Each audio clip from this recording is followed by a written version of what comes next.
concertations au sein du cadre. Aujourd'hui encore, d'importantes décisions sont prises. Elles concernent les structures des démembrements de la Commission électorale nationale indépendante, CENI, l'organe chargé d'organiser l'élection présidentielle de 2010. La CENI, telle que proposée par le cadre, sera constituée de 3 composantes. La Commission électorale locale indépendante CELI, la Commission des listes ECA, CLC et les bureaux de vote. Chaque composante avec ses attributs. Comme annoncé à la fin de la séance d'hier 17 juin, les travaux ont porté dans un premier temps sur la structure des démembrements de la Commission électorale nationale indépendante CENI. Après avoir convenu que la structure des démembrements doit refléter celle de l'organe central, le CPDC a procédé à la composition des 3 démembrements que sont les commissions électorales locales indépendantes CELI, les commissions des listes ECAD, CLC et les bureaux de vote. S'agissant des CELI, le CPDC a d'abord débattu de la question relative à sa présidence. Ainsi, après avoir examiné les différents cas de figure, le principe de la présidence assumée par un magistrat a été retenu. Puis 2 autres composantes ont été définies. La composante politique et l'administration. La composante politique comprenant la majorité parlementaire, l'opposition parlementaire et l'opposition extra-parlementaire. Sur la base de 7 membres, la composition des CELI se présente comme suit.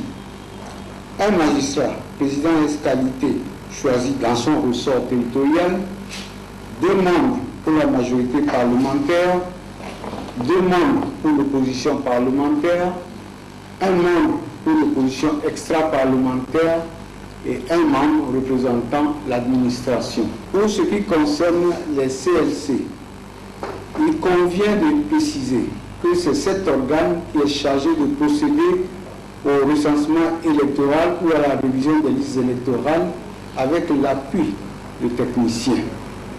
Le nombre de membres a été fixé à 6 et se répartit de la façon suivante. 2 membres pour la majorité parlementaire, 2 membres pour l'opposition parlementaire, 1 membre pour l'opposition extra-parlementaire et 1 membre représentant l'administration sans voix délibérative.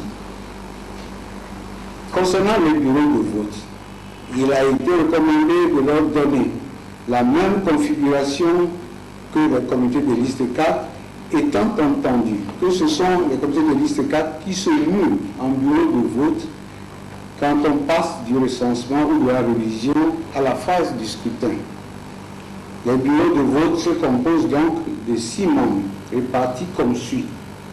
2 membres pour la majorité parlementaire, 2 membres pour l'opposition parlementaire, 1 membre représentant l'administration sans voix délibérative et 1 membre de l'opposition extra-parlementaire.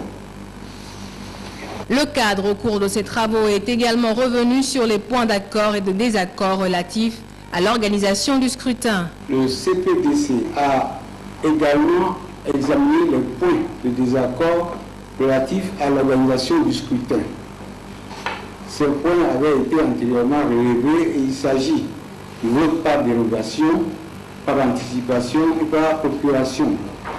Il s'agit également de la sécurisation du bulletin de vote et de l'égalité de répression des actes de corruption, de même que le contentieux électoral. Quant aux points d'accord concernant d'autres articles du code électoral, ils ont également été examinés 1 à 1. Le CPDC les a trouvés opportuns et engage vivement le gouvernement à en tenir compte le moment venu. Dans ce sens, le CPDC réaffirme l'autonomie et l'indépendance de la CENI et la nécessité d'accroître son efficacité. Petit à petit, les concertations aboutissent au consensus.